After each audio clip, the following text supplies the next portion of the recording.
کہ اے حبیب کریم صلی اللہ علیہ وآلہ وسلم کہ آپ اس شہر کے اندر خراب ناز ہوتے ہیں۔ حاضرین گرامی قدر، شہر مکہ کا ذکر تو میں نے اس لیے کر دیا کہ سورت مکی ہے،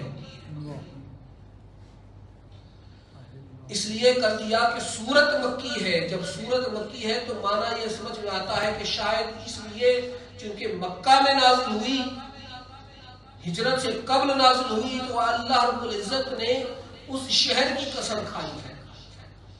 حالانکہ بات یہ ہے کہ رب نے تو کسی شہر کا نام ہی نہیں لیا، رب نے کسی جگہ کا ذکر ہی نہیں کیا، نام ہی نہیں لیا۔ رب نے تو یہ فرمایا کہ حبیب میں اس شہر کی اس لیے قسم کھاتا ہوں وَأَنْتَ حِلٌّ بِهَذَا الْبَلَدِ کہ یہاں تو خرام ناز ہوتا ہے، یہاں تیرے مبارک نالین لگتے ہیں، یہاں تیرے مبارک قدم لگتے ہیں، تیرے قدموں کو یہ زمین چھوتی ہے۔ تو گویا رب یہ فرما رہا ہے اے حبیب میں ہر اس جگہ کی قسم کھاتا ہوں کہ جہاں تو قدم فرماتا ہے، جہاں تو قدم رکھتا ہے، جس زمین نے تیرے قدم کو چھو لیا، تیرے جسم اطہر کو مس کر لیا، میں اس جگہ کی قسم کھا لیتا ہوں۔ اللہ رب العزت ہر اس جگہ کی قسم کھاتا ہے جہاں آقا دو جہاں صلی اللہ علیہ وسلم تشریف لے کے جاتے ہیں۔ اور محمد وآل محمد بلند تر صلوات۔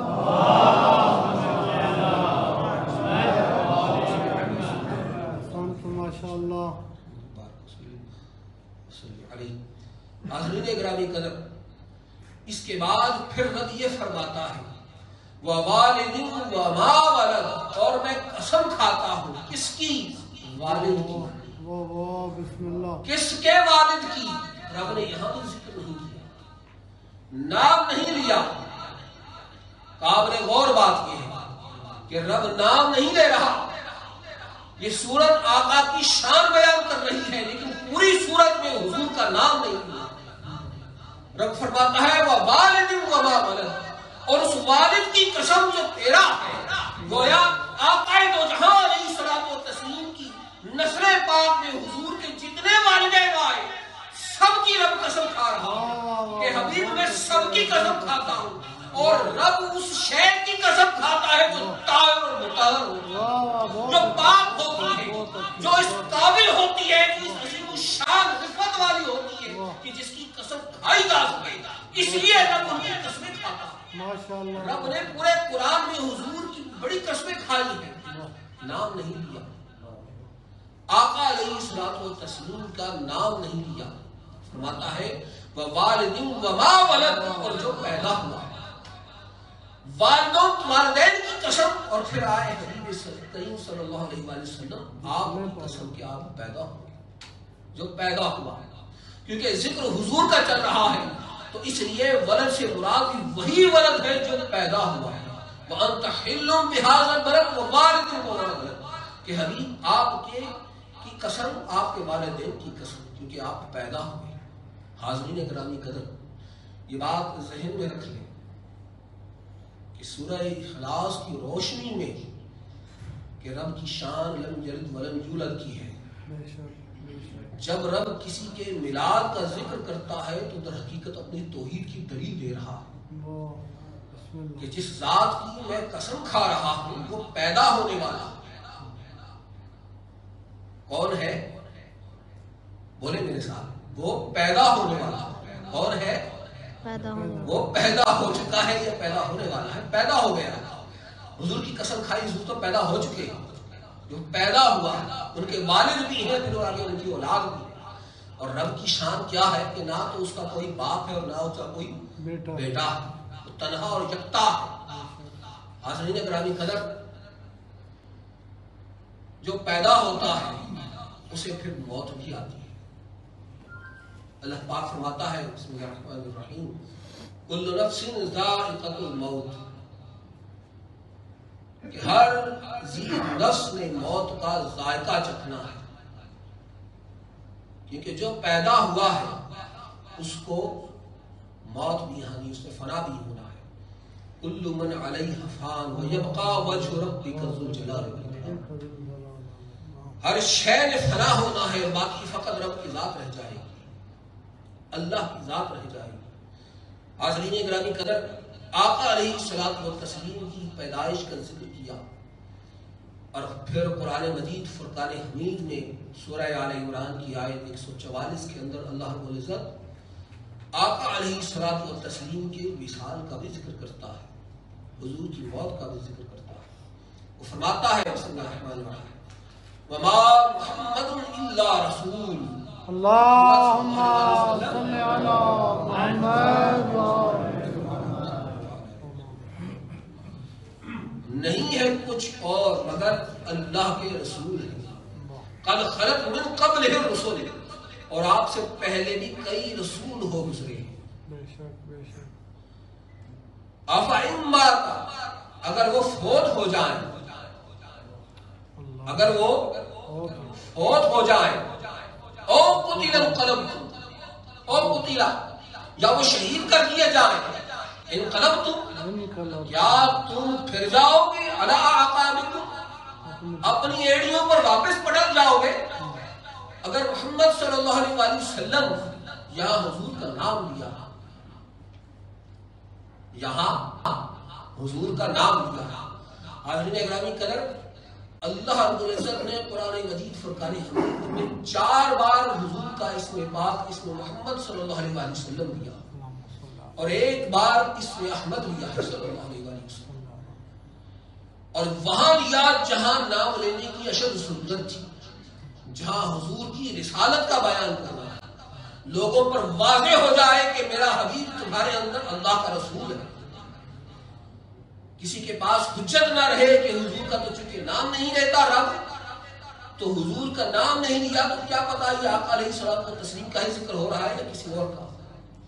تو اللہ کا نام حجت پوری کرنے کے لیے پورے قرآن میں 5 بار لیا ہے اللہ علیہ وسلم، 1 بار احمد اور 4 بار محمد صلی اللہ علیہ وسلم۔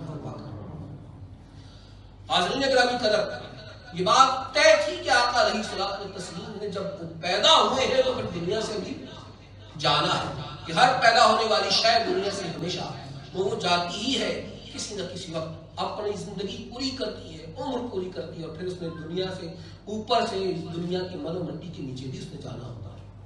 تو آقا علیہ الصلوۃ والتسلیم کی وفات کا بھی رب نے ذکر کیا۔ تو بات یہ ہے کہ جب آقا علیہ الصلوۃ والتسلیم اپنی عمر پاک کو مکمل کر کے چلے جائیں گے تو پھر ہم کس کے پیچھے چلیں گے؟ پھر کون ہماری ہدایت کے لیے ہوگا؟ تو اللہ رب العزت نے قرآن مجید میں جب یہ فرما دیا، جو ہماری اس گفتگو کا عنوان ہے، جس میں اللہ پاک نے ارشاد فرمایا بسم اللہ الرحمن الرحیم وَاعْتَصِمُوا بِحَبْلِ اللَّهِ جَمِيعًا وَلَا تَفَرَّقُوا، اور اللہ کی رسی کو مضبوطی سے تھامے رکھو اور آپس میں تفرقے میں نہ پڑو، سب رب کی رسی کو مضبوطی سے تھامے رکھو۔ جب آقا علیہ الصلوۃ والتسلیم کی احادیث کی طرف نظر دوڑائی کہ اس سے حبل اللہ سے مراد کیا ہے، تو اس میں ہمیں اسی موضوع پر 2 روایات ملتی ہیں، اور کثرت سے ملتی ہیں، دونوں ہی کثرت سے مروی ہیں۔ ایک مولا علی کرم اللہ وجہ کریم سے مروی ہے، فرمایا ترکت فیکم امرین لن تضلوا بعدہما کتاب اللہ جل وعز، فرمایا ترکت فیکم ما ان اخذتم به لن تضلوا، کتاب اللہ سببہ بیدہ وسببہ بایدیکم وَأَهْلُ بَيْتِ، ایک جگہ پر اطرتی بھی آیا کلمہ اور ایک جگہ پر اہل بیتی بھی آیا۔ حاضرین اکرامی قدر، مولا علی کرم اللہ وجہ کریم کی اس حدیث پاک کا ترجمہ یہ ہے کہ آقا علیہ الصلوۃ والتسلیم نے ارشاد فرمایا کہ میں تمہارے اندر 2 چیزیں چھوڑ کر جا رہا ہوں، اگر تم ان کو پکڑ لو گے تو کبھی گمراہ نہیں ہوگے۔ ایک کتاب اللہ ہے، اللہ کی کتاب قرآن ہے،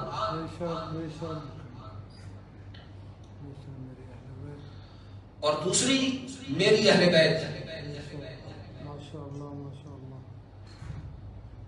آقا علیہ الصلوۃ والتسلیم نے اپنی اہل بیت کو اور اللہ کی کتاب کو اپنے بعد چھوڑ جا یہ فرمایا کہ میرے بعد ان کو پکڑ کے رکھنا، کبھی گمراہ نہیں ہوگا. اور دوسری جگہ پر دوسری حدیث حضرت عبداللہ بن عباس رضی اللہ عنہما سے مروی ہے، دونوں صحیح احادیث، دونوں کی احادیث صحت کے بارے میں علماء متفق ہیں کہ دونوں ہی صحیح احادیث ہیں. اس میں آپ علیہ الصلوۃ والتسلیم ارشاد فرماتے ہیں ترکت فیکم ایھا الناس ان اعصمتم بہما لن تضلوا ابدا کتاب اللہ و سنت نبی، کہ میں تمہارے اندر لوگوں دو چھوڑتے جا رہا ہوں چیزیں، اگر تم ان کو پکڑ کے رکھو گے تو کبھی گمراہ نہیں ہوگے. اللہ کی کتاب اور اپنے نبی صلی اللہ علیہ وسلم کی سنت. کتاب اللہ دونوں میں مشترک ہے، ایک جگہ فرمایا اہل بیتی اور ایک جگہ فرمایا سنت نبی. حاضرین گرامی قدر، ان احادیث سے یہ بات ثابت ہوتی ہے کہ آقا علیہ الصلوۃ والتسلیم کی ذات اقدس نے ہمیں اپنی سنت بھی دی کہ اس کو تھام کے رکھو اور اپنی اہل بیت بھی دی. ہمارے ذمے یہ ہے کہ ہم آقا علیہ الصلوۃ والتسلیم کی ذات اقدس سے منسوب جو شے ہے، جس طرح ہم اہل بیت کا ادب و احترام کرتے ہیں اسی طرح ہم صحابہ کرام کا بھی ادب و احترام کرتے ہیں. جس طرح ہم صحابہ کرام کی سنت کو پکڑ کے رکھتے ہیں اسی طرح ہم اہل بیت سے بھی اپنی محبت کو اسی طرح جاگزین کر رکھتے ہیں. جب ہم ان دونوں کو دیکھتے ہیں تو نسبت ایک نظر آتی ہے اور وہ نسبت آقا دو جہاں علیہ الصلوۃ والتسلیم کی ذات اقدس ہے. حضور علیہ الصلوۃ والتسلیم کی اقدس ہے، آپ کی ذات ہے. گویا ہر شے ہمارا تعلق حضور کی ذات سے جوڑ رہی ہے. اگر ہم حضور علیہ الصلوۃ والتسلیم کی ذات اقدس سے اپنا تعلق مضبوط کر لیں گے تو گویا ہم کبھی گمراہ نہیں ہوں گے.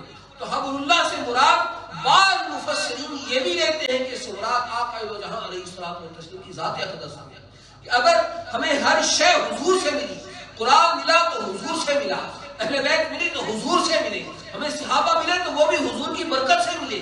تو گویا جو شے ہمیں حضور سے ملاتی ہو ہمیں ہر اس شے کی ادب و احترام کرنا پڑے گا، ہر اس شے سے اپنا تعلق محبت قائم کرنا پڑے گا. پھر کہیں جا کے ہم وحدت کی طرف جائیں گے اور پھر کہیں جا کے ہم امت مسلموں کو ایک نقطے پر جمع کریں گے. حاضرین گرامی قدر، آقا دو جہاں علیہ الصلوۃ والتسلیم کی ذات اقدس وہ ذات ہے کہ جہاں پہ آ کے ساری رنجشیں، ساری ناراضگیاں، ہر شے، ہر ضرورت وہاں جا کے ٹوٹ جاتی ہے. جب سرکار کی زلف کا حسن نظر آتا ہے، سرکار کے چہرے کا حسن نظر آتا ہے، سرکار کے نقشے پاہ جہاں نظر آتے ہیں، وہیں انسان اپنی ہر مرضی کو فنا کر دیتا ہے. یہ وہ جگہ ہے کہ جہاں عقل کام نہیں کرتی، یہ وہ جگہ ہے جہاں ہماری خرد کام نہیں کرتی، یہ وہ جگہ ہے کہ جس کے بارے میں علامہ اقبال فرماتے ہیں دین ہما اوس کہ سارا دین یا آقا اس جہاں صلی اللہ علیہ وسلم کی ذات اقدس ہے. کہ محمد سے وفا تو نے تو ہم تیرے ہیں، یہ جہاں چیز ہے کیا لوگوں بھرم تیرے ہیں. جب آقا سے وفا ہو گئی تو پھر اس کے بعد کوئی اور شے نہیں دکھتی، کوئی اور شے نظر نہیں آتی. تو حاضرین گرامی قدر، آج کی اس محفل اور کانفرنس کی طرف میری طرف سے یہ اور حضرت قرآن کی طرف سے یہ پیغام ہے کہ ہم ہر شے کی نسبت کو آقا علیہ الصلوۃ والتسلیم کی نسبت سے دیکھیں. ہر شے کو ہم آقا علیہ الصلوۃ والتسلیم کی ذات اقدس کو آپ کی ذات اقدس کی روشنی میں دیکھیں، سرکار کی سنت اور سرکار کے فرمان کی روشنی میں دیکھیں تو ہر شے واضح ہو جائے گی. اللہ رب العزت ہمارے حال پر رحم فرمائے اور ہمیں توفیق دے کہ ہم صحیح معنوں میں آقا دو جہاں علیہ الصلوۃ والتسلیم سے محبت کریں اور حضور کی صحیح معنوں میں محبت کا عرفان حاصل ہو. ما علینا الا البلاغ.